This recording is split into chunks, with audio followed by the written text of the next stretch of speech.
Bienvenidos a Encuentros Actinver, como cada viernes.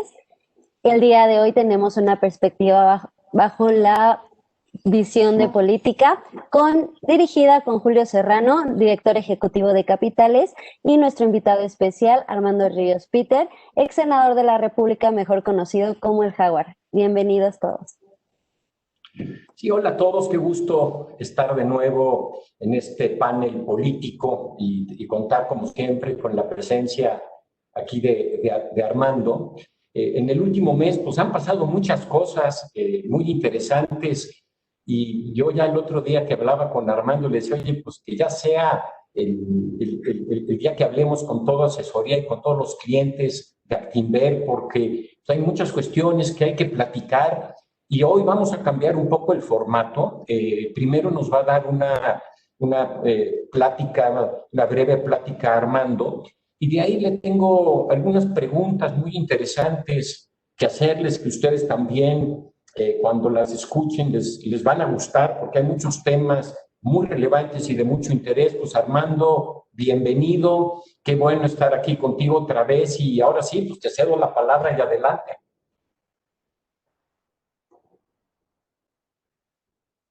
No. Tienes tu micrófono bloqueado. Se lo activamos, por favor, gracias. Ya está. Ya estamos, ¿verdad? Bueno, pues en efecto, Julio, mil gracias por la oportunidad, como siempre, sin duda alguna, estar aquí en Actinver y tener la oportunidad de que estos encuentros nos permitan, pues, identificar en dónde estamos respecto a la vorágine de información que se presenta día con día, cuál es la condición política en el país, obviamente en el mundo. Están por venir las elecciones en Estados Unidos, es el tema sin duda alguna tal vez de los más relevantes en el planeta, pero pues me parece que es muy importante tratar de entender de todo lo que fue el mes y en dónde estamos ahorita, el mes pasado, dónde está la política en nuestro país.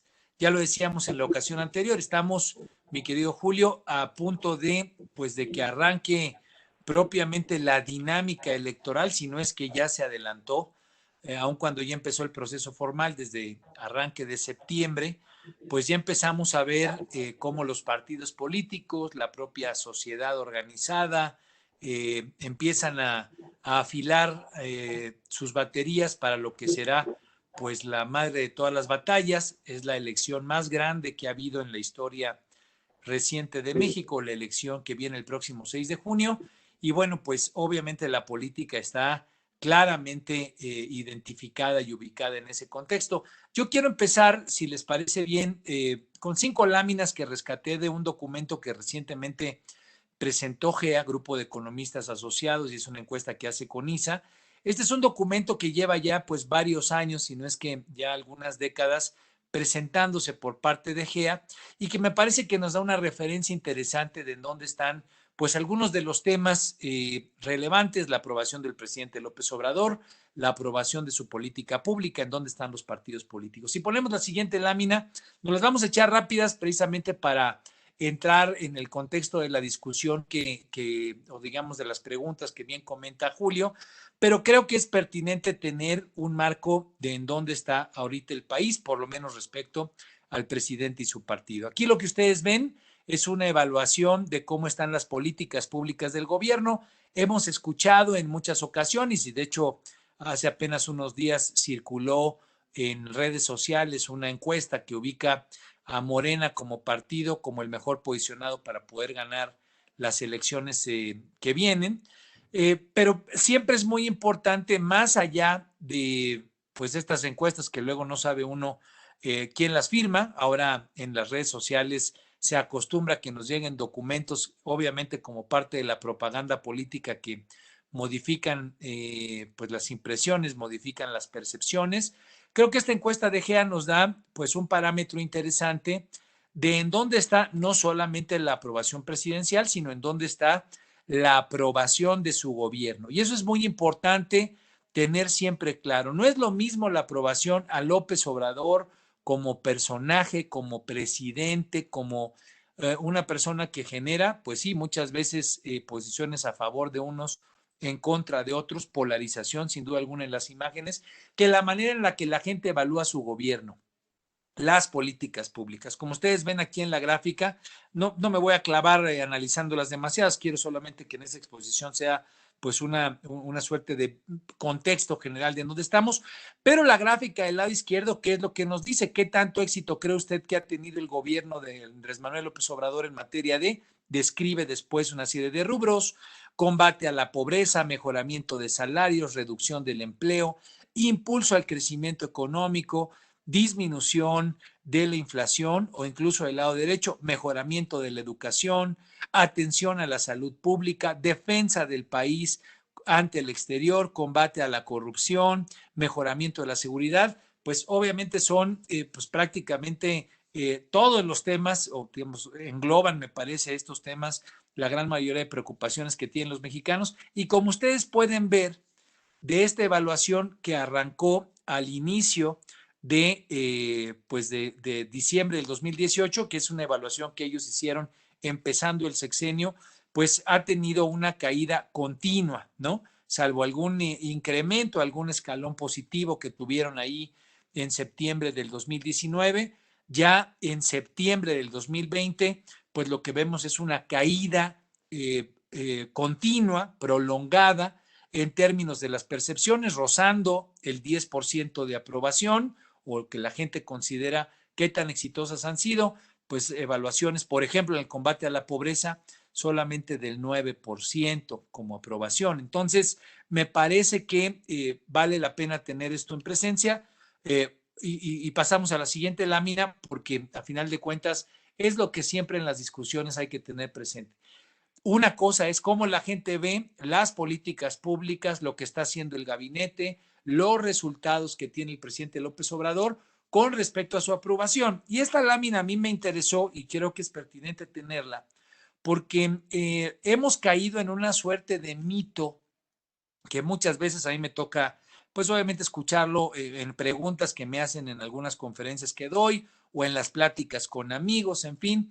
Hay una suerte de mito que es que el presidente López Obrador es quien ha estado mejor evaluado en la historia reciente del país. Y esto es falso, y es falso. Aquí lo podemos ver pues claramente en la gráfica. El morado, espero que se logre detallar bien en sus dispositivos o en sus computadoras. La gráfica que es la más corta de tiempo, obviamente, es la de López Obrador, que es la que está en morado, que incluso está punteada. Como ustedes podrán ver, de hecho, hasta el trimestre anterior, incluso el trimestre anterior, el presidente López Obrador estaba como el peor evaluado, por así decirlo, cuando se le comparaba con los presidentes Vicente Fox. Vicente Fox es el que está en azul, con el expresidente Felipe Calderón, que es el que está en rojo, incluso con el que está en verde, que es Enrique Peña Nieto, que es la caída más abrupta. Ustedes la ven hasta el final, como cayó pues realmente dramáticamente. Pero el trimestre anterior de esta misma encuesta estaba el presidente López Obrador por debajo de Peña Nieto, por debajo de cómo llegó a estar en ese mismo trimestre de su sexenio Felipe Calderón y el propio Vicente Fox. Tuvo un incremento, que es el que se logra ver, pero sigue todavía por debajo de las evaluaciones que llegó a tener Vicente Fox y Felipe Calderón, posicionándose un poco arriba de lo que sería Enrique Peña Nieto. ¿Cuánto es lo que tiene, digamos, para el mismo trimestre Vicente Fox? 49% de aprobación. Felipe Calderón, que tuvo ahí realmente una presencia importante, fue uno de sus buenos momentos para su sexenio, con 58%, Peña Nieto con 41% y López Obrador con 45%. Es decir, reitero, por debajo de Vicente Fox y de Felipe Calderón. Creo que es importante tener muy claras estos dos datos. Es un mito que es quien ha estado mejor posicionado en la historia, eso es falso, por lo menos aquí en esta gráfica eso queda evidente, y repito, sus políticas públicas pues tienen una mala percepción por parte de la gente. Vamos a hacer rápidas las que siguen.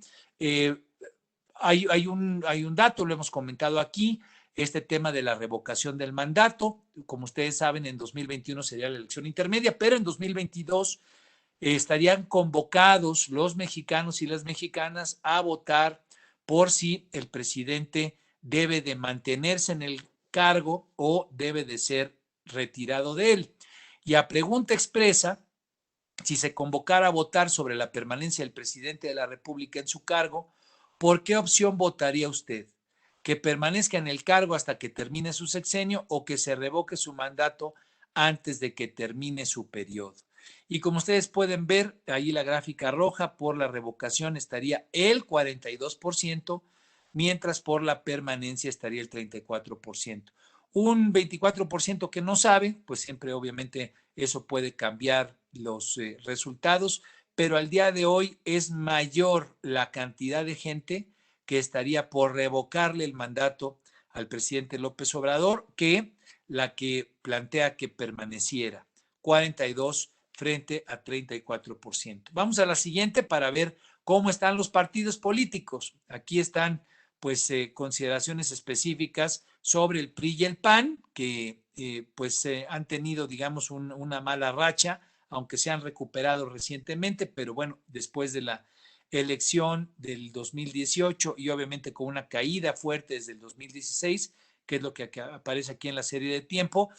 ¿Qué tenemos en rojo? Tenemos en rojo a Morena, que ha tenido pues una condición pues muy potente en el 2018, un crecimiento que lo llegó a tener 40% en esta encuesta, pero creo que hay que subrayar que en los últimos 2 trimestres ha tenido una caída pues significativa respecto a los números importantes que llegó a tener. Como ustedes ven, llegó a estar oscilando los 40%, ¿no? O los 30%, si lo quieren ver más a detalle, porque hay en el promedio 39, en fin. Pero vamos a pensar del 30%, ahora en esta gráfica ya aparece con un menos 5%. Creo que es significativo porque esto es lo que nos dice es pues que la gente no solamente está descontenta aún con el PRI y con el PAN, aunque ha tenido una breve recuperación, siguen teniendo menos 31% de aceptación, menos 36% de aceptación, el PAN y el PRI respectivamente, pero Morena ya está por debajo del 0%. Y esto, pues obviamente lo cruzaría con esta última gráfica, pasamos a la última, todo indica que la gente está descontenta, en mayor medida, obviamente, con los partidos tradicionales, PRI, PAN, no se diga PRD, pero empieza a verse ya una caída en la aceptación del partido en el poder y un incremento importante sostenido de la gente que tiene indefinida su respuesta si tuviera que votar en este momento. Y aquí la pregunta, la repito, si tuviera que votar en este momento para elegir diputados federales, ¿por qué partido votaría usted? Pues aparece un 40%, es la línea naranja, la línea que está hasta arriba, que plantea que no tiene definido su voto. Morena sigue estando por encima de las preferencias, pero ya no con una ventaja tan holgada como la que llegó a tener, con un 22% de las aprobaciones para la Cámara de Diputados, el PAN con 14%, el PRI con 17% y otros con un 7%. Si la votación del 6 de junio fuera similar a esto, obviamente los indefinidos pues serían los que terminarían diciendo quién ganaría. Los indefinidos pueden también decidir no votar, sentirse desencantados, insatisfechos con la democracia, que les dé flojera ir a votar, en fin, el argumento que ustedes quieran.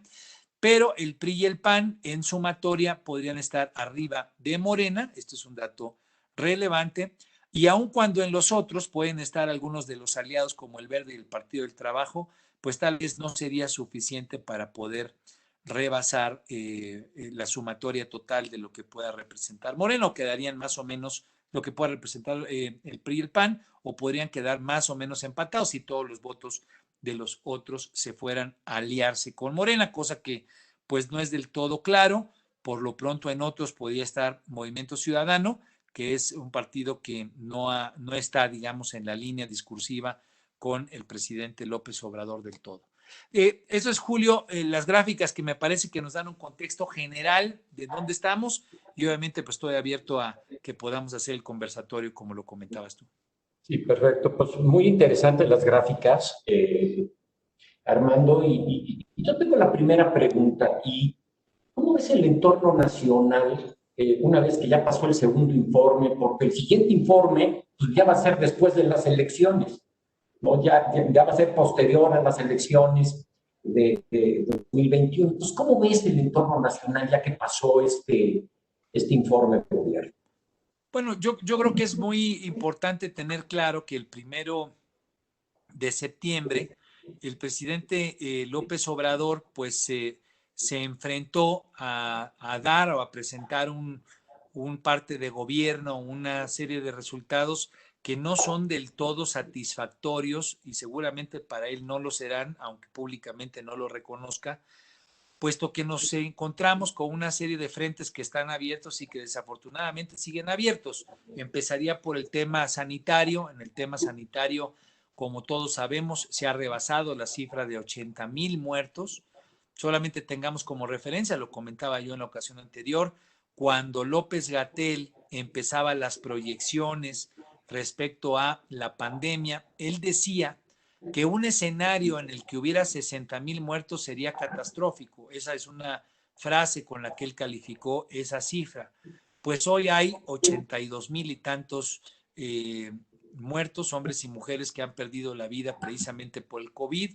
Somos el primer lugar en términos de personal médico muerto en el mundo, ocupamos el mayor porcentaje de los más de 7,000 personas que han perdido la vida de personal médico por COVID. Más o menos nosotros representamos unos 1,200 de esos hombres y mujeres que en el planeta han fallecido por COVID. Y esto pues obviamente tiene una correlación directa, así lo han planteado varios estudiosos del tema, por pues la falta de material para protegerlos, por la falta de capacitación, por la falta de cuidados en el entorno que ha tenido pues a nuestros médicos, a nuestras enfermeras, a los hombres y mujeres que han atendido la pandemia en una situación de mucho mayor fragilidad. Y esto obviamente pues tiene una responsabilidad directa hacia el gobierno. Si le sumamos a esto que veníamos de un contexto complejo que no se logra resolver, el tema de haber quitado el seguro popular y no lograr aterrizar con claridad el nuevo Instituto Nacional de Salud y Bienestar, el famoso INSABI, pues la verdad es que estamos en una situación delicada, compleja en materia sanitaria. No se logra con claridad la entrega de medicamentos, es un problema grave el pleito que se tuvo con las grandes empresas proveedoras de medicamentos no se logra resolver, especialmente en términos de distribución. La persona que estaba señalada para estar encargada del nuevo instrumento de distribución, David León, pues fue el que apareció en el video con Pío López Obrador entregándole un recurso y al final de cuentas no logró entrar. Pongo solamente esto como ejemplo, mi querido Julio, para identificar la magnitud, digamos, de lo que significó ese informe de labores que a final de cuentas no ha logrado satisfacer pues a la sociedad en su conjunto en muchos de estos ámbitos y que me parece que da muestras un poco, podríamos verlo en las gráficas que comentaba yo de GEA, esta falta de encanto, falta de confianza en las políticas públicas. Mismos resultados en materia de seguridad, en la parte de seguridad hemos tenido un contexto muy complicado. Los últimos meses han sido de los meses más terribles en términos de homicidios dolosos y les pondría yo un contraste a Felipe Calderón para tal vez correlacionarlo un poco con las gráficas. Obviamente algo por lo que se le recuerda mucho y por lo que ahora ha estado muy en boga su nombre es por el número de muertos que hubo durante su sexenio por la guerra contra el narcotráfico. Más o menos el total de homicidios dolosos que se presentó en aquel sexenio sangriento fueron 60,000 hombres o mujeres que fueron asesinadas precisamente por la interacción o la dinámica que se generó alrededor del crimen organizado. ¿Cuántos muertos llevamos al día de hoy, precisamente homicidios dolosos, tan solo en el año y tres trimestres que lleva el presidente López Obrador? Pues llevamos 70,000 muertos. Sí es importante, por lo menos en la comparación y el contraste, identificar 60,000 muertos en un sexenio, el de Felipe Calderón, frente a 70,000 muertos que llevamos en el sexenio de López Obrador. Hay que decirlo para tratar de ser lo más objetivos posibles.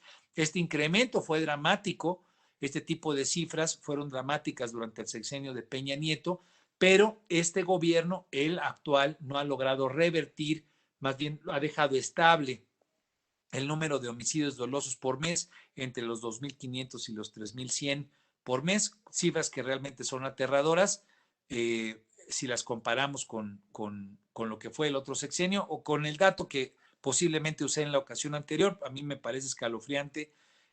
La guerra de Vietnam duró más o menos 10 años y el total de soldados que murieron, soldados estadounidenses en aquella guerra, fueron 50,000. 50,000 en todo lo que fue la guerra de Vietnam. Bueno, solamente en 1 año y 3 trimestres, en 1 año y 9 meses, aquí en México llevamos pues una situación de más o menos 70,000 muertos, mucho más que los que hubo en Vietnam.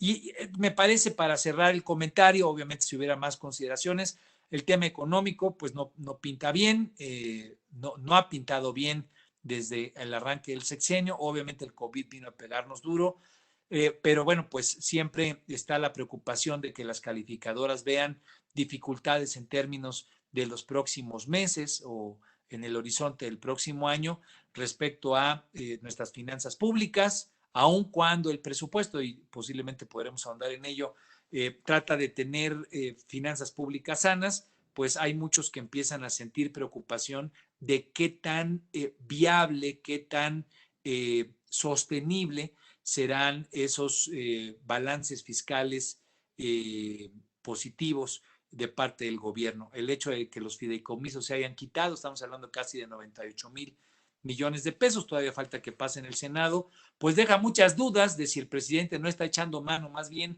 pues de todos los guardados y todos los elementos que tiene a su alcance para mantener un equilibrio fiscal que a final de cuentas es pues relativamente ficticio, ¿no? En tanto ese gasto pues no se cubra con vías impositivas que precisamente permitan que haya un equilibrio fiscal. Ya viene el 2021, se votará por una nueva Cámara de Diputados. El presidente adelantó que los primeros 3 años de gobierno no habría nuevos impuestos, pero bueno, pues es algo importante a tener en cuenta porque en materia económica el paquete fiscal, según los analistas, no lo ven como un paquete que reactive la economía. El pasado lunes se anunciaron inversiones públicas y privadas, pues que la verdad es que dejaron mucho que desear, menos de 300,000 millones de pesos, que en realidad pues los mercados no vieron con una gran aceptación. Sería un poco el comentario general para entrar a otras preguntas, mi querido Julio. Sí, sí, gracias. Voy a hacer 2 preguntas más, Armando, y el resto de la sesión, la verdad tenemos un enorme interés por parte de nuestro público de hacerte preguntas en directo, que las estaré haciendo.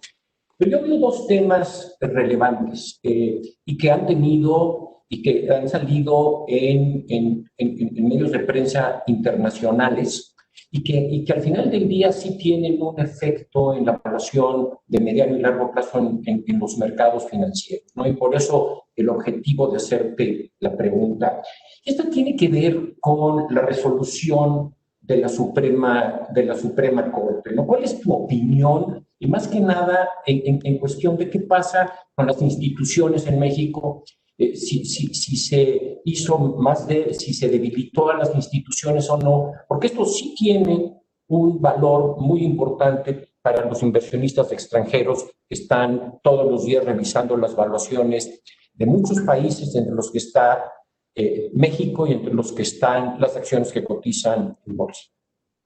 Sí, claro que sí. Bueno, obviamente sin duda alguna el gran tema de la semana pasada fue la manera en la que la Corte terminó resolviendo esta solicitud que hizo el presidente López Obrador de manera directa. No le alcanzó o el tiempo o la convocatoria para que fuera su gente, bueno, o la sociedad, si lo quieren ver en general, a la que él convocó para tener 1,5 millones de firmas. Medio de panzazo metieron 2 millones, pero yo creo que el presidente López Obrador no se sentía con la confianza suficiente de que esas firmas fueran a ser realmente consideradas como válidas. Él había dicho que fuera la sociedad, que hiciera el planteamiento para que se hiciera la consulta popular. Reitero, no lograron las firmas o no se sentía cómodo, y él solicita directamente, en cuanto a la capacidad que tiene como titular del Poder Ejecutivo, que se revise la pregunta por parte de la Suprema Corte de Justicia para enjuiciar a los expresidentes. Al final del día, él hace la solicitud. Siempre se vio, por lo menos los analistas jurídicos que a mí me tocó revisar, veían esto como el huevo de la serpiente, como un dardo envenenado, por donde la Suprema Corte de Justicia terminara resolviendo, le iba a pegar a la Suprema Corte de Justicia y obviamente al Poder Judicial, porque pues tenía muchas aristas y era un tema espinoso.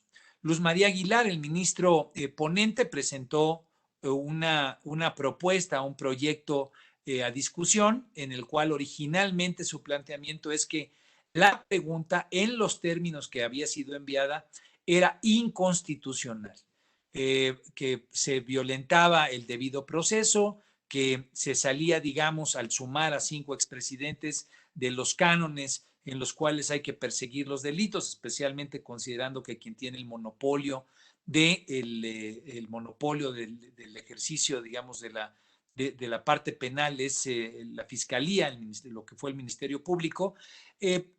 Pero este proyecto, que originalmente se pensaba que podría tener inclusive 11 votos a favor y 0 en contra, es decir, una votación que por unanimidad se pensaba que la Corte podría decir que la consulta respecto a enjuiciar a los expresidentes era inconstitucional, pues ya cuando vino la discusión sorprendió a todos el resultado, porque 6 ministros y ministras de la Corte terminaron votando a favor de que se genere un juicio a los actores políticos.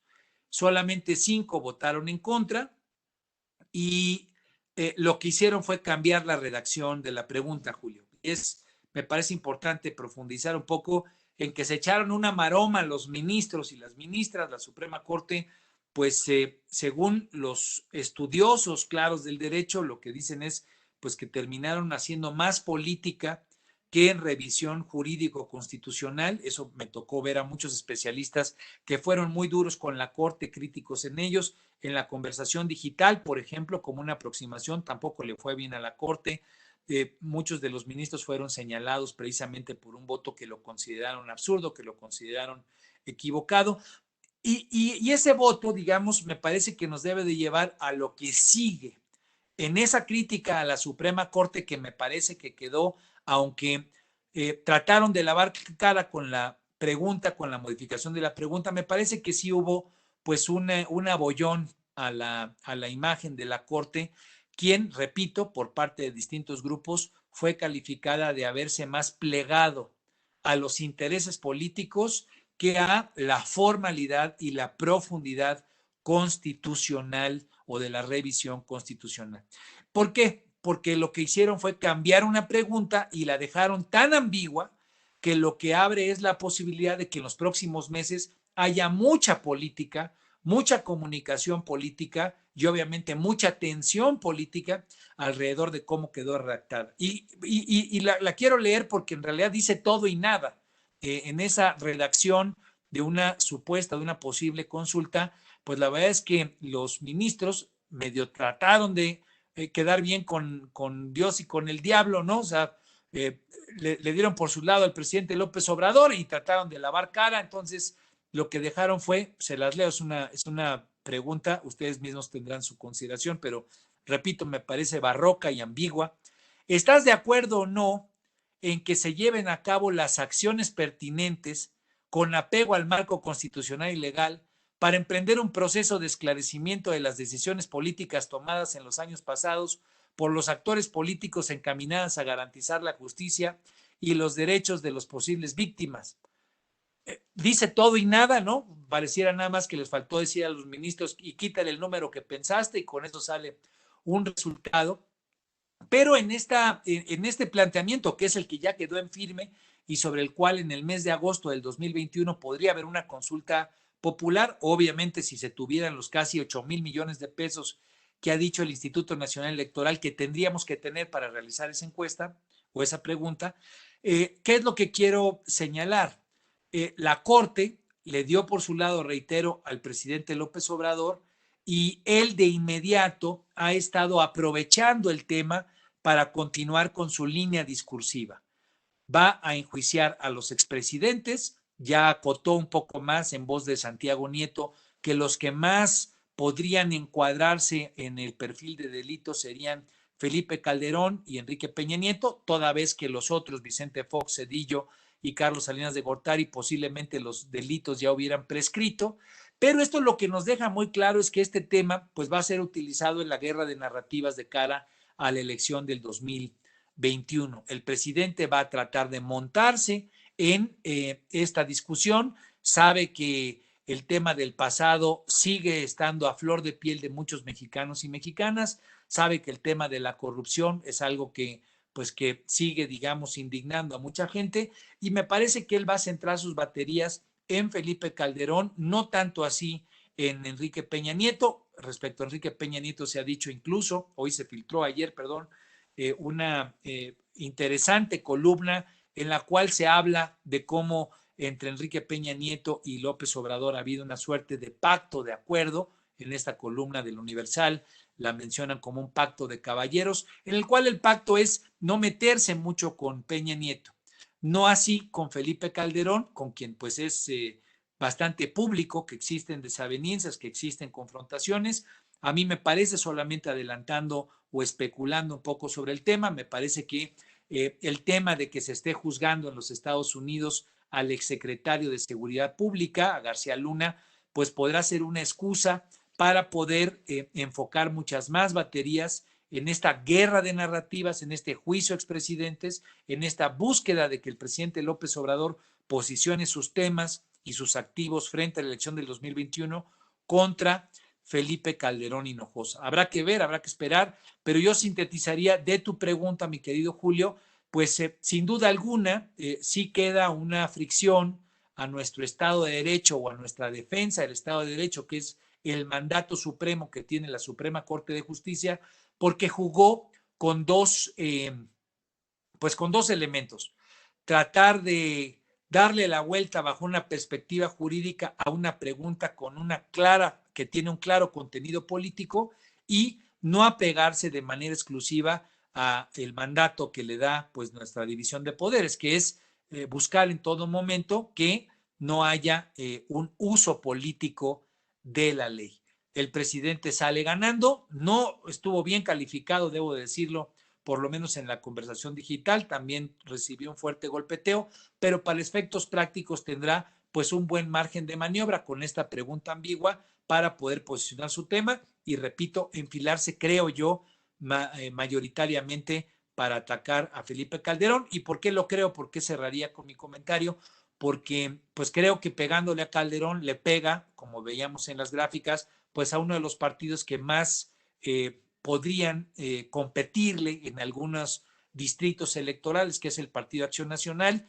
Yo no veo ya en este momento al PRI siendo un contendiente claro y directo a Morena, lo veo más colaboracionista. Creo que hay claros indicios de que está pues mucho más cercana, por lo menos la presidencia, la dirigencia del Partido Revolucionario Institucional al presidente López Obrador, que buscando ser un antagonista en los próximos procesos electorales. Entonces, creo que si le pega a Calderón, pues le sirve para pegarle también al Partido Acción Nacional, y con eso, pues no solamente posicionar sus temas y a su partido de cara al 2021, sino para pegarle a alguien que le puede competir, tal vez de manera pues mucho más puntual.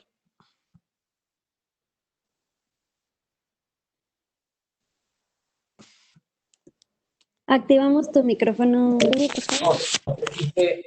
Armando, tenemos muchísimas preguntas del público. Y hay una que dice, ¿cuál ves tú desde el punto de vista político? Y hay varias al respecto. ¿Cuál ves tú que sea el futuro de las instituciones bancarias en el país? Y habla tanto instituciones bancarias nacionales como instituciones bancarias extranjeras.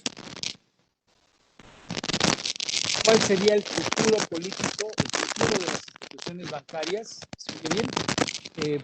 Bueno, No, se dice a poco. se está cortando, Armando. ¿Ahí está mejor? No, Es que, ahí está mejor. ahí está, Listo. se oye un poquito más. Ahí está. Bueno, a ver, el sistema financiero mexicano es fundamental para la actividad económica, pues digamos, es la columna vertebral o es el torrente sanguíneo por el que funciona nuestro sistema económico. Si la pregunta tiene tal vez como referencia o como antecedente el 82 o digamos aquellas épocas en las cuales hubo intervenciones de parte del Estado, la propia estatización, no sé cuál sea digamos un poco el motivo de la pregunta, no lo veo en este momento como algo inmediato, no veo digamos una intromisión de parte de el gobierno de una manera tan puntual en la economía. No he escuchado, y aquí tal vez iría más bien a algún sentimiento personal o de las conversaciones que yo personalmente he tenido con integrantes de la izquierda, con integrantes del gobierno, yo no he escuchado nada que tenga que ver con el sistema financiero que nos lleve a pensar en que habría cambios drásticos, afectaciones, intervenciones al sistema financiero. Tal vez lo que hemos tenido más presente, y aquí inclusive hemos comentado, es el tema de las afores, tal vez una situación un poco más pequeña de todo lo que son los bancos, pero como muchas de las afores son administradas por los bancos, pues me parece que la propia iniciativa que fue presentada, que originalmente sonaba muy bien cuando fue presentada de la mano del Consejo Coordinador Empresarial, junto con la propia CTM, en una suerte de acuerdo de visión tripartita junto con el gobierno. En aquel momento me parece que nos despejó dudas respecto a las preocupaciones de que pudieran echar mano del dinero de las afores para poder financiar gasto corriente, parecido un poco al modelo que ocurrió en su momento en Argentina. Creo que nos dejó el planteamiento de aquel momento, el acuerdo con la iniciativa privada y con las fuerzas laborales, alguna, digamos, tranquilidad de que no se irían por la ruta de la confiscación, si se vale la palabra, de la que fueron objeto los fondos en Argentina, de la que sí se llegó a hablar y que hubo iniciativas más o menos en ese sentido, pero una vez que se presentó la iniciativa, que estará a discusión seguramente en los próximos meses en la Cámara de Diputados y en el Senado, pues sí hay condiciones intervencionistas, por ejemplo, en términos de los gravámenes, ¿no? Lo que serían las cuotas, cosa que pues sí generó preocupación, porque si bien no es una gran intervención de apropiación, de estatización de recursos, pues sí hay intervenciones que lo que generan son distorsiones en el esquema de mercado, ¿no? En el tema de oferta y demanda, que son lo que determina precios y cantidades. Habrá que estar atentos. He escuchado también que ese es uno de los malestares de parte del sector privado. He escuchado también de que hay oídos o que se están prestando oídos para poder tratar de pulir eso, pero cerraría mi respuesta. No veo en este momento un riesgo para nuestro sistema financiero, no veo en este momento un riesgo para nuestro sistema bancario de parte del gobierno, si es que esa es la pregunta. No lo veo, digamos, ahí apuntalado. Obviamente existen y ustedes seguramente conocen mucho más aspectos de lo que pueden ser las debilidades estructurales que puede tener la calificación de nuestra deuda soberana, la calificación de la deuda de Pemex, los riesgos que puede implicar que nos cambien la calificación, la posible, digamos, depreciación que esto puede significar para el tipo de cambio. Ahí obviamente sí hay un riesgo financiero, pero no lo veo, digamos, en términos de intervenciones estatales directamente hacia los bancos el día de hoy.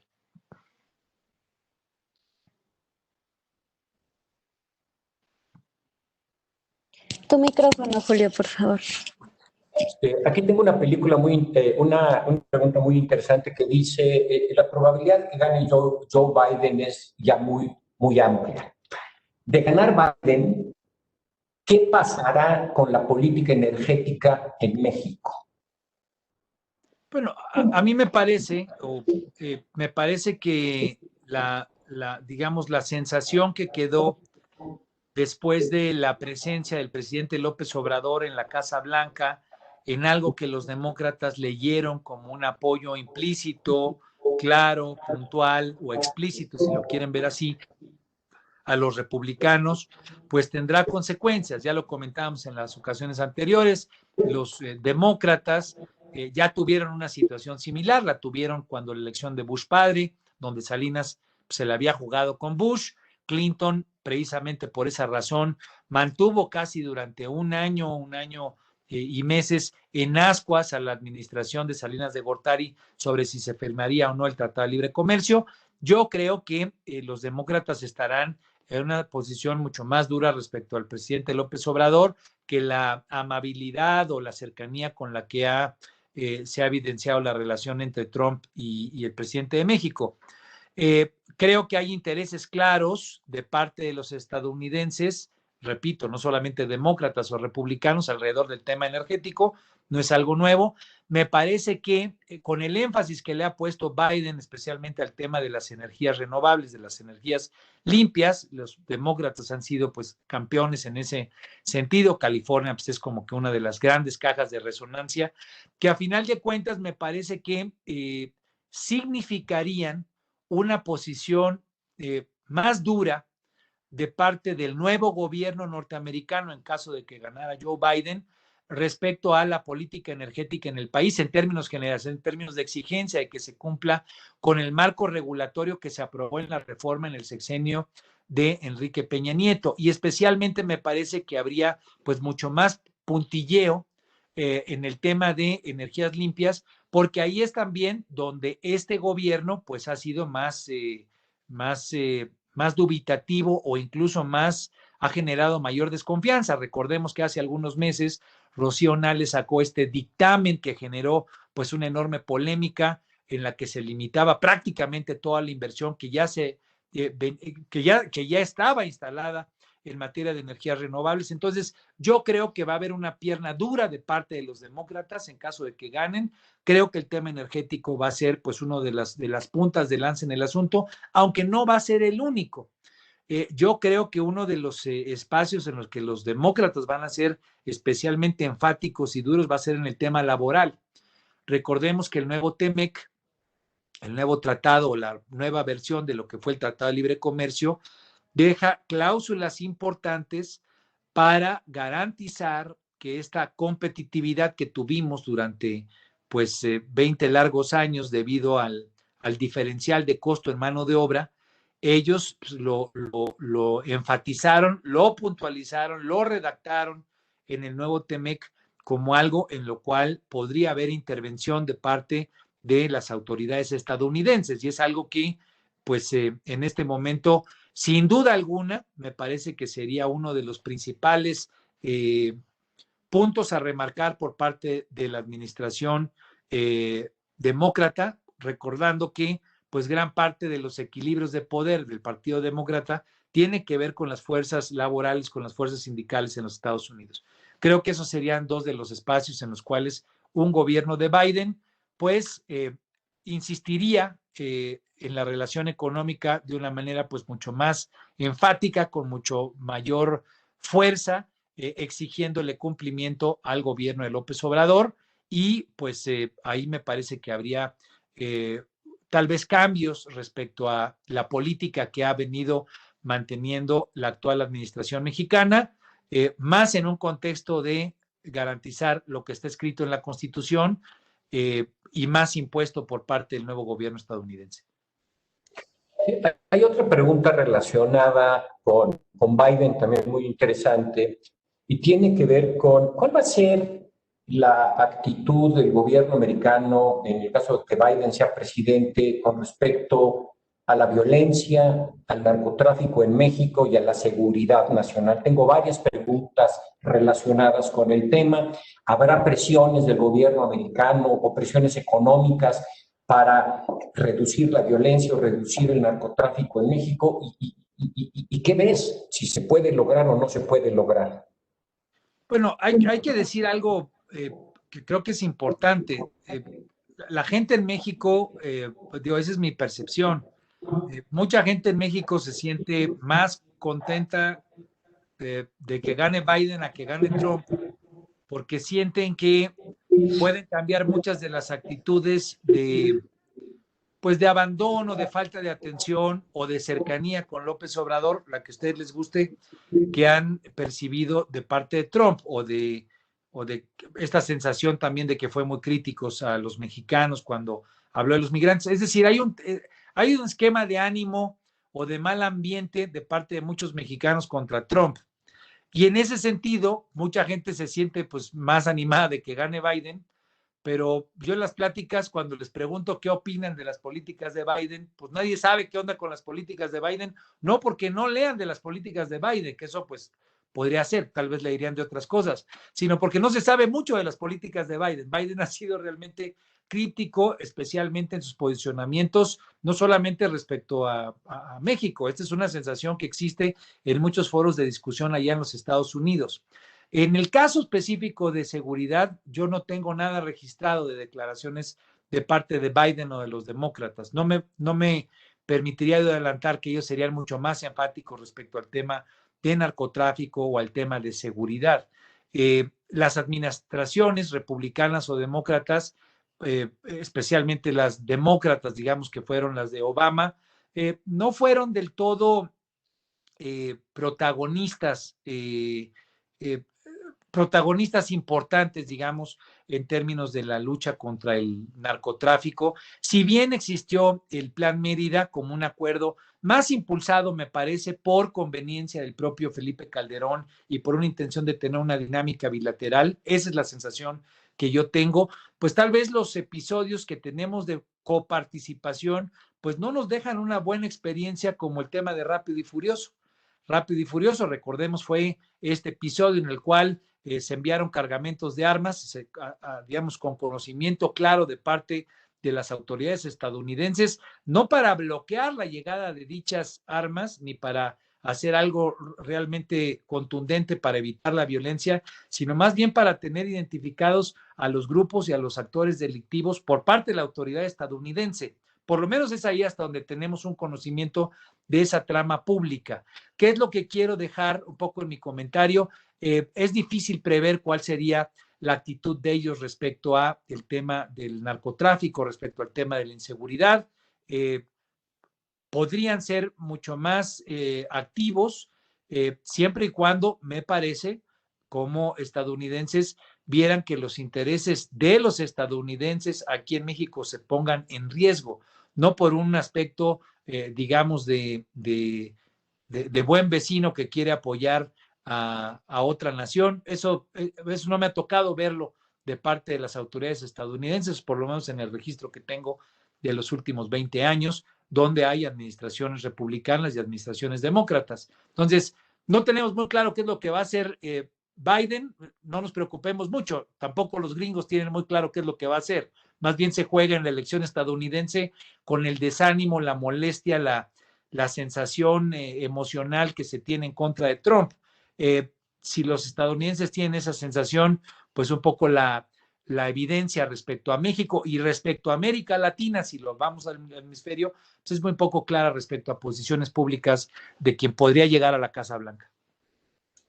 Sí, aquí hay una pregunta relacionada con la inversión extranjera directa y dice, a partir de 2016 la inversión extranjera directa ha venido cayendo. Esto implica que cayó en los últimos años del sexenio de Peña Nieto y ha seguido cayendo en estos años, en este par de años de la administración de López Obrador. ¿Qué se tiene que hacer desde el punto de vista político para promover y que vuelva a crecer esta inversión extranjera directa en el país? Bueno, digamos, respecto a la inversión, hablaría de la extranjera directa y la propia inversión nacional. Creo que algo que ha quedado en evidencia en este año y 9 meses de este gobierno es que no tiene confianza suficiente de parte de la iniciativa privada. La iniciativa privada, hablo de la mexicana, pero ahorita termino con la respuesta de la internacional. A final de cuentas, ha acompañado en muchos de los eventos al presidente López Obrador. Cada vez que se le convoca para estar o en Palacio Nacional o en algún evento de toma de fotografía, la iniciativa privada está ahí, confirma que hay buena relación, se publicitan declaraciones de todas partes diciendo que todo está pues con una buena armonía, con una buena cercanía, pero en términos de los hechos, pues no hay confianza para ponerle pesos y centavos a proyectos y para meter recursos en México. Los dos episodios que me parece que generan un patrón de comportamiento que nos ha llevado a esa pérdida de confianza son, pues obviamente el del aeropuerto, multicitado siempre, en el cual pues, inversiones que ya estaban instaladas en un proyecto que ya estaba claramente avalado, incluso con un reconocimiento internacional, se quitó con una consulta popular que tuvo pues poca formalidad, poca credibilidad, en fin.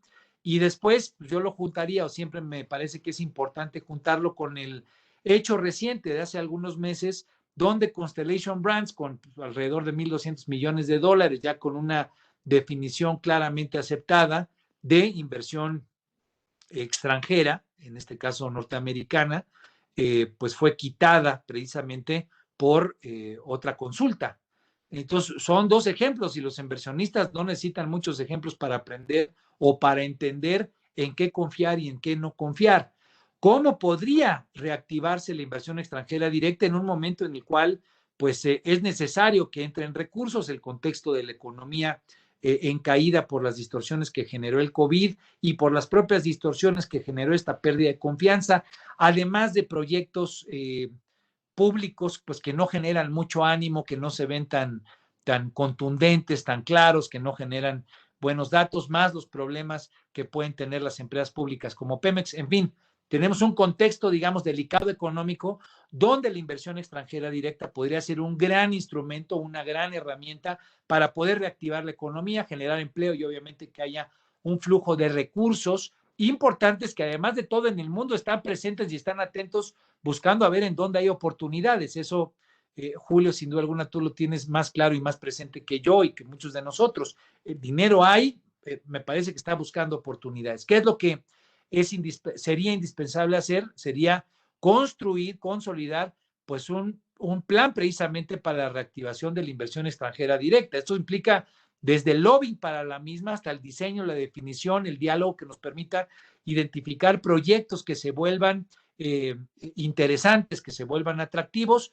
Siempre se ha comentado la reforma energética habría precisamente un universo de oportunidades en ese sentido. No es el único espacio, la parte de telecomunicaciones.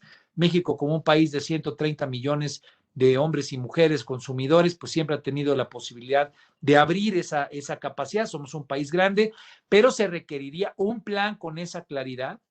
Se requeriría que el Ejecutivo estuviera echado precisamente adelante en esa lógica, que el andamiaje político y las herramientas administrativas con las que cuenta el gobierno precisamente se pusieran en esa condición y que lo que empezáramos a hacer fuera precisamente convertir nuestra maquinaria de propaganda, si se vale la pena utilizarlo, discursiva, que en este caso tiene el presidente como el principal vocero, se pusiera precisamente en esa sintonía, en esa lógica y en esa visión. Si tú me preguntas, ¿es algo que va a ocurrir?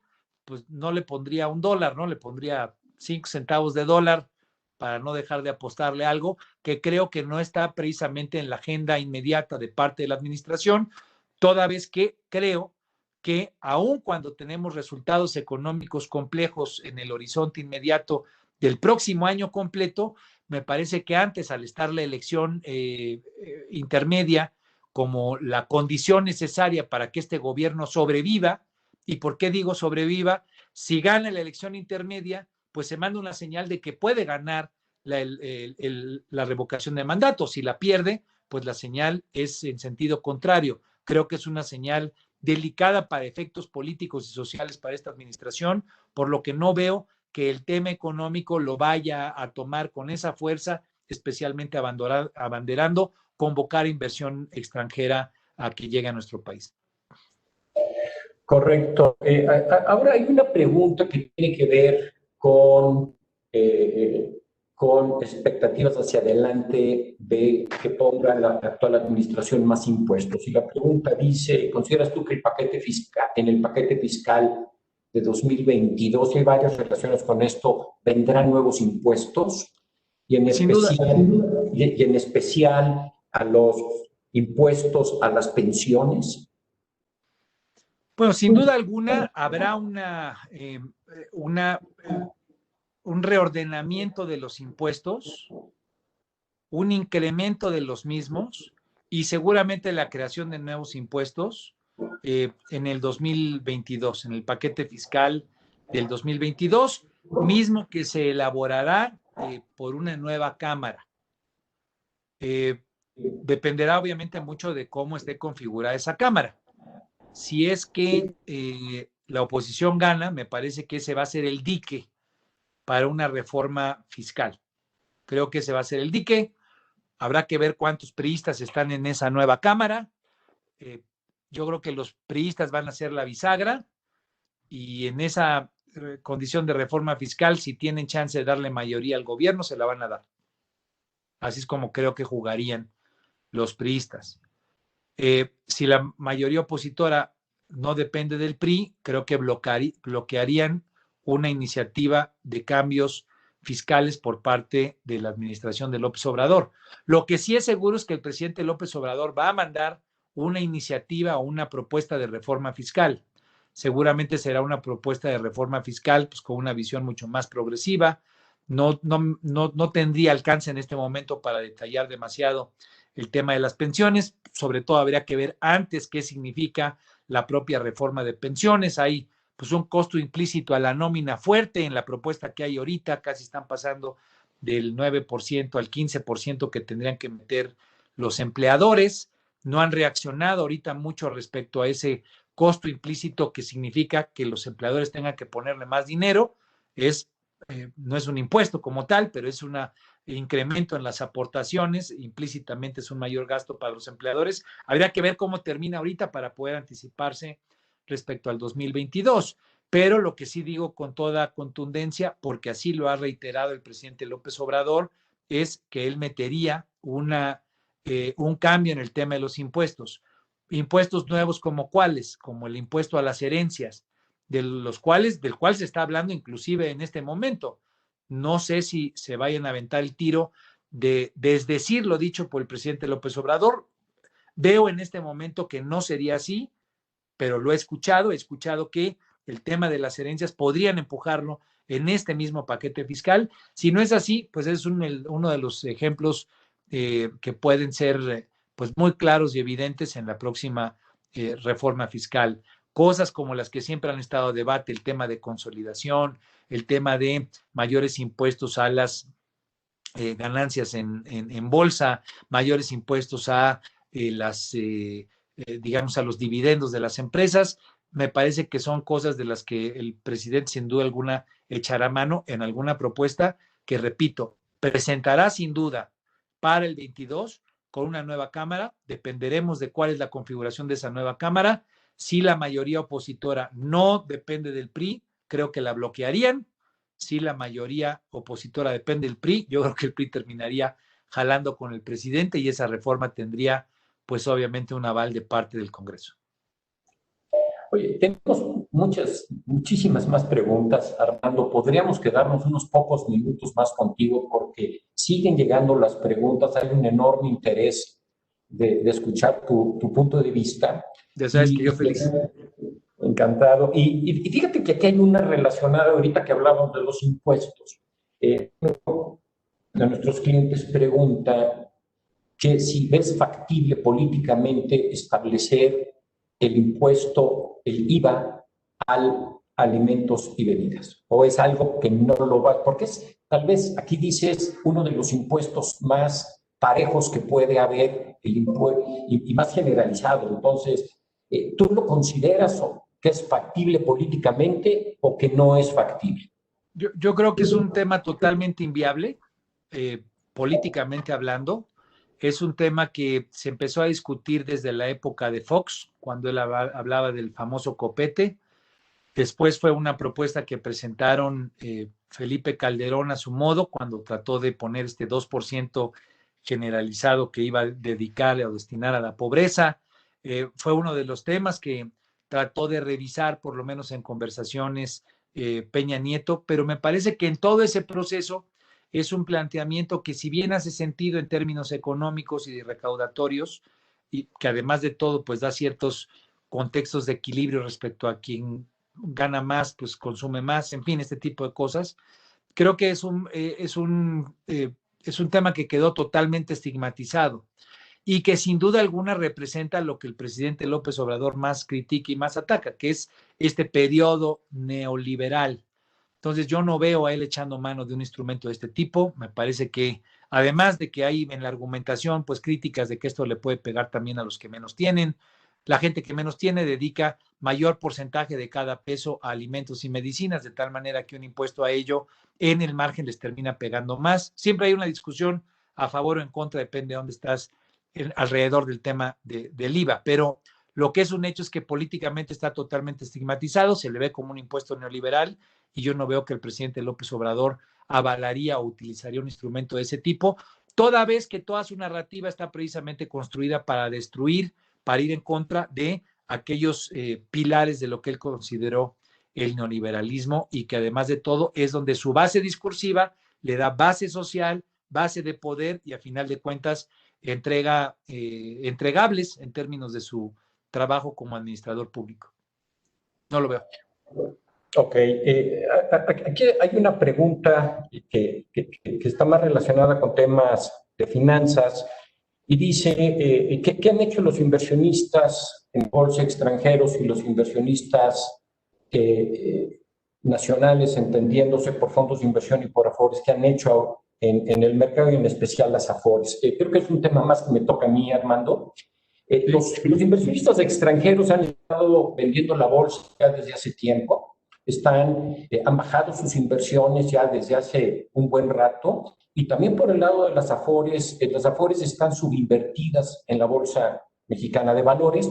Yo les comento que ya al día de hoy más de la mitad de lo que operamos en el mercado mexicano, ya sea a través de la Bolsa Mexicana de Valores o a través de Viva, más de la mitad son acciones del SIC, son valores del SIC extranjeros. Entonces sí ha habido una baja en las inversiones en bolsa de inversionistas institucionales, tanto mexicanos como extranjeros. En días recientes vimos un incremento de la bolsa importante, pero más por perspectivas internacionales y por perspectivas de que se está dando tal vez un poco de mayor seguridad en Estados Unidos, de que no va a haber un conflicto en las elecciones de Estados Unidos entre Biden y Trump. ¿Y a qué me refiero? Hoy está la ventaja que la probabilidad de que Trump no reconozca las elecciones y entremos en un proceso muy complejo han estado reduciéndose. Y eso es lo que ha motivado y ha hecho que nuestra bolsa crezca. Para fin de año tenemos un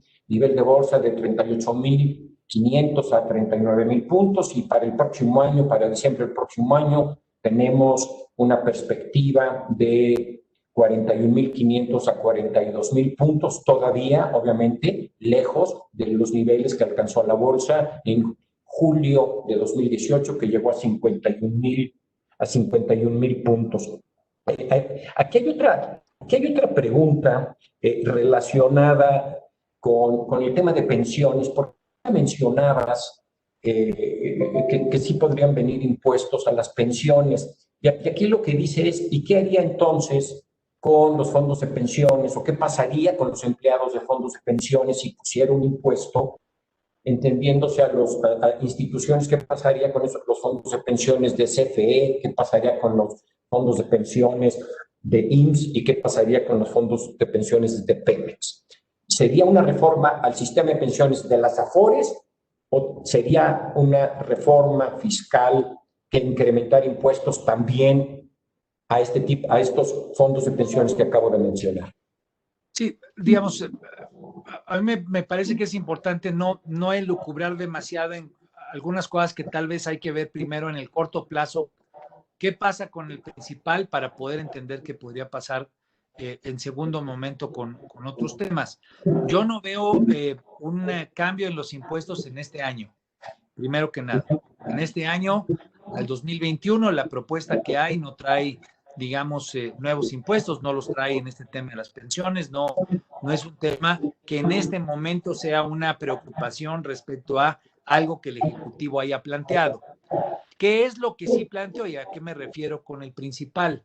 Hay una iniciativa, hay una propuesta de modificar las aportaciones que actualmente existen en el marco pensionario, considerando que dicho cambio debería de llevar a una mejor pensión al final de la vida productiva de los trabajadores. ¿Qué es lo que después de 20 años se ha encontrado? Que las aportaciones de ahorro no son suficientes para tener una pensión, como le llaman ellos, una pensión digna en términos de montos.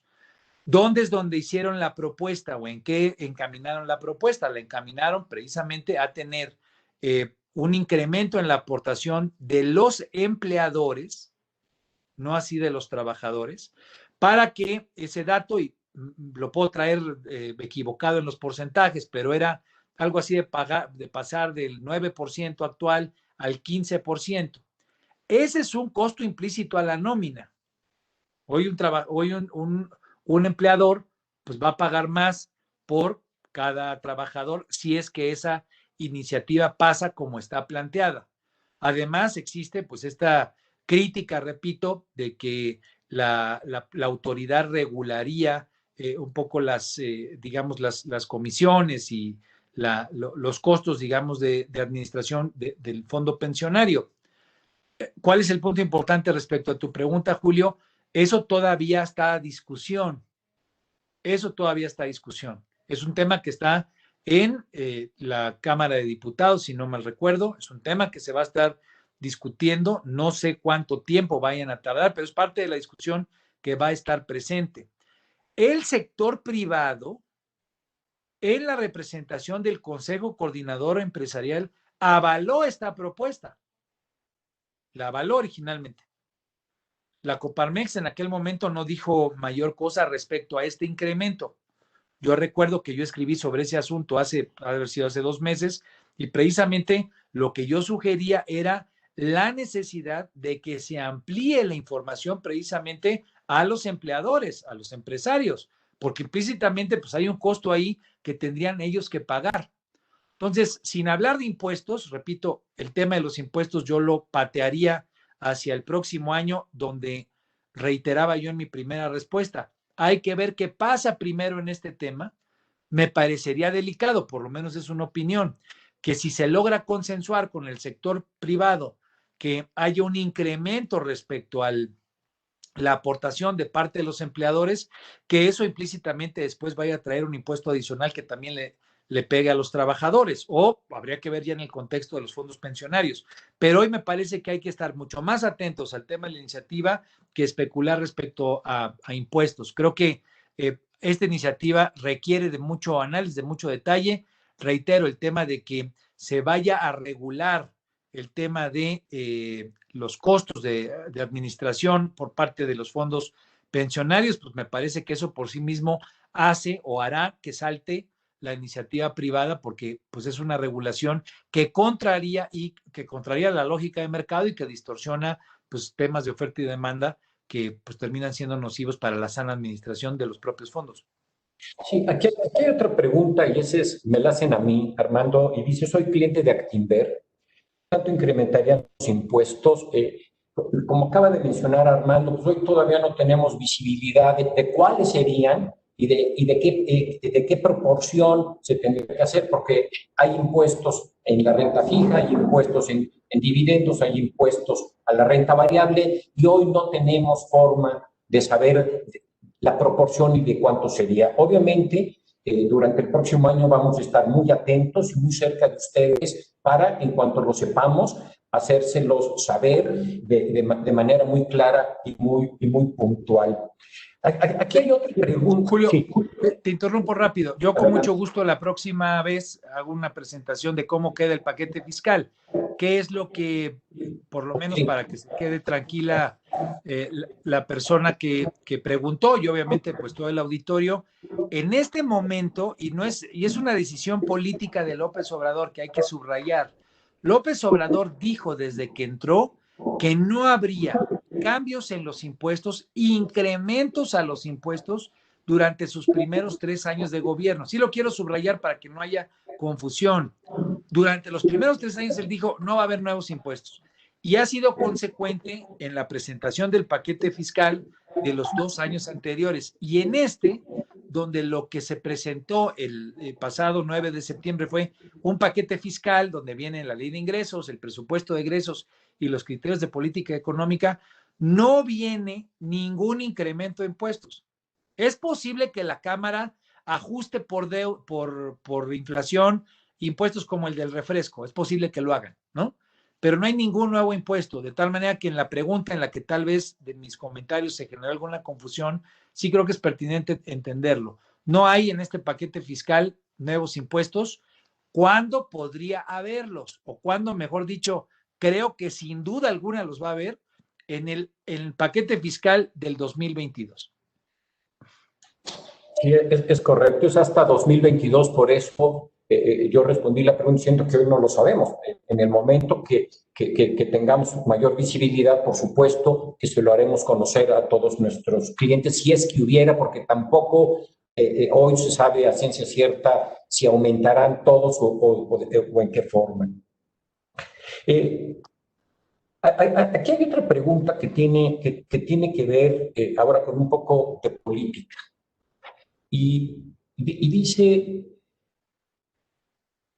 Dice lo siguiente: ¿cómo ves si para la elección presidencial del 24 habrá candidatos nuevos a la presidencia, candidatos frescos, candidatos con empuje y no los políticos tradicionales que han estado en la palestra en las últimas décadas? Bueno, yo creo que, digamos, la fisonomía política del liderazgo en el país está teniendo cambios importantes. No tan evidentes en este momento, pero que están ocurriendo. ¿A qué voy? Tienes, por ejemplo, un movimiento de gobernadores, 10 gobernadores, 12 gobernadores, y se salieron de la CONAGO, ¿no? Todos obviamente de partidos políticos de oposición, Movimiento Ciudadano, Partido Acción Nacional, PRI, el Independiente de Nuevo León. Eso por sí mismo pues te da un escenario que busca presentar un contraste respecto a lo que está haciendo actualmente López Obrador. Algunos gobernadores de ahí destacarán más que otros. No sé si se engloban en ser perfiles nuevos a los tradicionales, como está hecha la pregunta, pero bueno, por lo menos están tratando de plantear nuevos esquemas de contrastar respecto al presidente. Eso va a traer liderazgos que van a tener más presencia posiblemente en el PAN. En el PAN hoy, pues los gobernadores que están en ese tránsito seguramente estarán compitiendo contra los que desde las oficinas centrales de Acción Nacional, especialmente el grupo de Ricardo Anaya, pues quieran quedarse con el partido. No sé si esos son políticos tradicionales o no, son el tipo de políticos, pues son políticos, ¿no? Tal vez unos resulten más frescos, más nuevos, más atractivos, pues porque hagan jugadas más interesantes o más atractivas en contraste a López Obrador y en propuesta distinta a lo que actualmente tenemos. Creo que de eso se va a tratar un poco como viene el 24.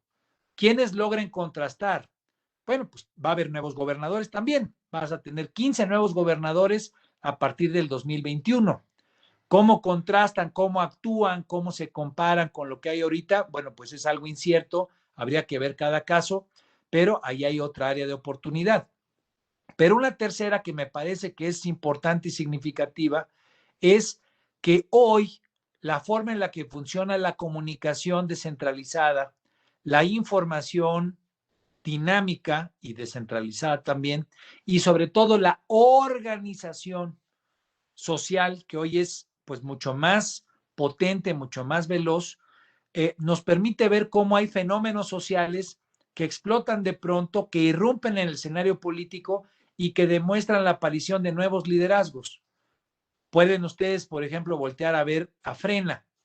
Yo no soy muy fan de Frena, siempre que hablo de Frena lo trato de subrayar, porque yo tiendo a pensar que el proceso democrático es mejor que el que irrumpe y trata de modificar el proceso democrático como lo está planteando Frena. Pero bueno, lo pongo como ejemplo de un liderazgo, hablo del liderazgo de Gilberto Lozano, que irrumpe de pronto en la escena, que genera movilización social, que genera atracción social de muchas personas que están buscando contrastes y que de pronto alguien que no viene de dentro del sistema, de dentro de las gobernaturas o de dentro del poder legislativo o de dentro del propio de la Administración Pública Federal, pues irrumpe de pronto en la escena y se convierte en un actor que genera una voz y un atractivo nacional. Eso es posible que se presente, yo estoy convencido que se van a presentar muchos de esos. En el 2024 seguramente vamos a tener muchos de esos fenómenos o varios de esos fenómenos por una razón, porque la tecnología hoy, como cambio planetario, como cambio mundial, lo que permite es que un individuo se convierta en micrófono, logre traducir esa voz de su micrófono de una manera transversal que puede llegar rápidamente desde Tijuana hasta Chetumal, si le hace sentido a la gente, generar atractivo, cohesión, articulación y eventualmente movilización. Entonces, en el 24 vamos a tener un escenario sin duda alguna, y ahí sí le pondría de $1, le pondría 99 centavos de dólar, a que eso va a ser viable. Seguramente vamos a tener perfiles nuevos, distintos, no necesariamente mejores, no necesariamente mejores, porque el problema de estos fenómenos es que pues, te pueden traer perfiles interesantes, atractivos, potentes, serios, responsables, articulados, con buena visión, con buenos valores, con buenos principios, pero también te pueden traer un desastre. Entonces, ese es el momento que vive el país, pues es un poco así como funciona y seguramente funcionará la elección del 24. Aquí regresamos porque siguen llegando preguntas en el tema político y lo que dice es, cuando se dé la votación para la revocación de mandato, si la mayoría opina o la mayoría vota a la revocación, ¿qué implica esto? Y son varias aristas porque hay 2 o 3 preguntas que estoy conjuntando. ¿Qué pasa? Uno, si la revocación de mandato es inmediata. 2, ¿quién quedaría al frente? 3, ¿no genera esto mucha incertidumbre en la economía? ¿Y qué podría pasar hacia adelante? Si esto puede ser algo factible. A ver, yo siempre me manifesté una vez que esto se puso como una propuesta seria que al final de cuentas se convirtió en un cambio constitucional. Me manifesté en contra de las revocaciones de mandato, no solamente de presidentes, sino de los gobernadores, de las autoridades electas. ¿Por qué? Porque lo que te genera es incentivos claros a la falta de certidumbre. Cuando tú llegas a un encargo, lo tienes por un tiempo específico. Ese tiempo específico, ¿qué es lo que te permite? Pues tener capacidad de planeación, capacidad de hacer acuerdos, capacidad de irlos cumpliendo y obviamente tener, si lo quieren ver en términos más empresariales, KPIs, ¿no? Key Performance Indicators o indicadores claros de cómo tienes tú que cumplir con los tiempos para los cuales fuiste votado y para cumplir con la encomienda para la cual ganaste un encargo.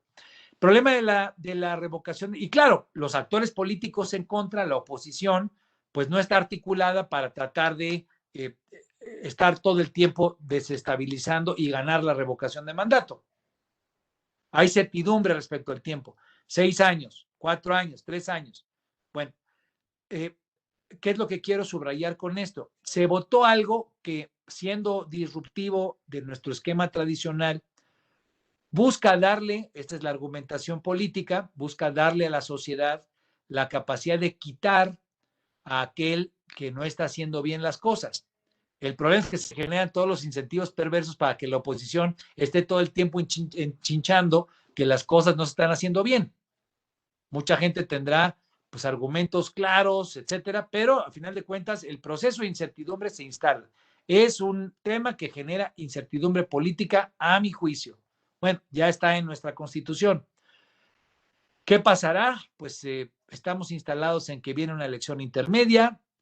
Creo yo que de esa dependerá mucho cómo se mandarán lecturas respecto a el desarrollo del 22. Si el 21, lo decía hace rato, gana el presidente López Obrador la mayoría, lo hace de una manera holgada, pues lo que mandará es una señal a la población de que la gente está contenta y cómoda con su mandato y por lo tanto que seguramente en el 22 se le ratificará esa confianza y que se quedará en el encargo. Si pierden el 21, la señal es contraria, es decir, el presidente no goza de la confianza o no goza de la mayoría, hay una mayor cantidad de mexicanos que están en contra de su mandato, en el 22 podrían votar en contra de que se quede y a favor de que se vaya.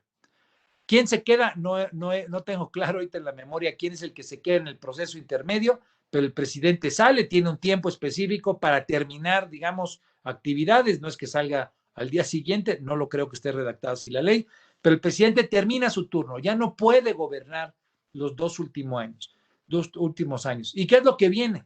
Un presidente sustituto en este caso, ¿no? Es como la Constitución reconoce la diferencia entre interinos y sustitutos. ¿Quién queda como sustituto? Sinceramente pecaría de decirles quién es, me comprometo a revisarlo, pero lo que sí es que ese presidente sustituto tiene que convocar a las nuevas elecciones.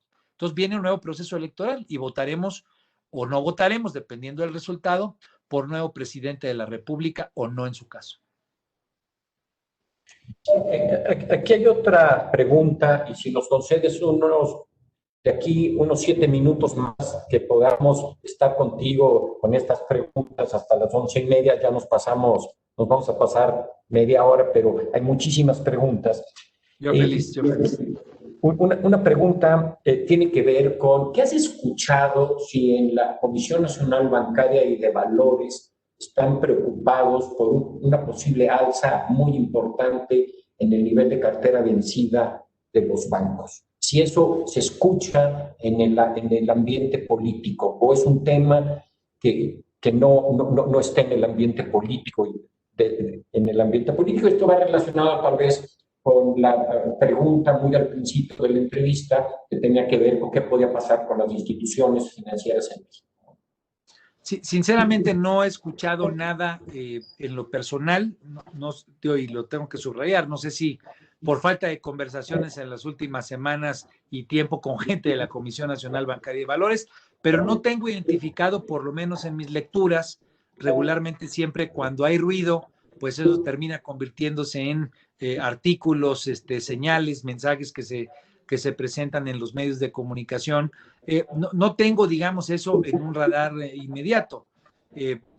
Obviamente la condición de haber aguantado a los deudores durante 3 meses y ahorita empezar a volver a cobrar con una economía que sigue estancada o en plena recesión, pues me parece que económica y teóricamente lo respondería, es un tema en el que habrá que estar atentos. No tengo, por lo menos de mis referencias inmediatas, algo identificado en esa materia. Creo que es importante darle seguimiento porque si la economía no ha logrado reactivarse, pues sin duda alguna ese siempre es un riesgo cuando tienes una economía que se mantiene en un franco proceso de recesión y donde además de todos, pues los bancos ya aguantaron un periodo de tiempo importante y donde a final de cuentas ese periodo que aguantaron no necesariamente significó para esos deudores, para esos empresarios, para esa gente, pues una reactivación inmediata. Si ustedes se van al sector turismo, por poner un ejemplo, o al sector restaurantero, ¿no? Digamos, pensando en los de servicios, pues el problema es que la reactivación no ha estado ni siquiera al 30-50%. Entonces sí hay que tenerlo, no lo tengo como una referencia, por lo menos inmediata. Correcto. Me dicen que a las 11:30 hay otro evento. Entonces, te agradezco mucho, Armando, como siempre, tu participación y a todo el público que nos está viendo. Muchísimas gracias por su interés en esta entrevista del día de hoy. Gracias a ustedes, Julio. Gracias a ustedes, Marifer. Gracias. Muchas gracias por su cooperación a todos. Les recordamos ver el reporte de Armando Ríos Pite en el portal de Actinver Análisis. Que tengan buen día. No hay que dejar de cuidarse. Cuídense. Bye.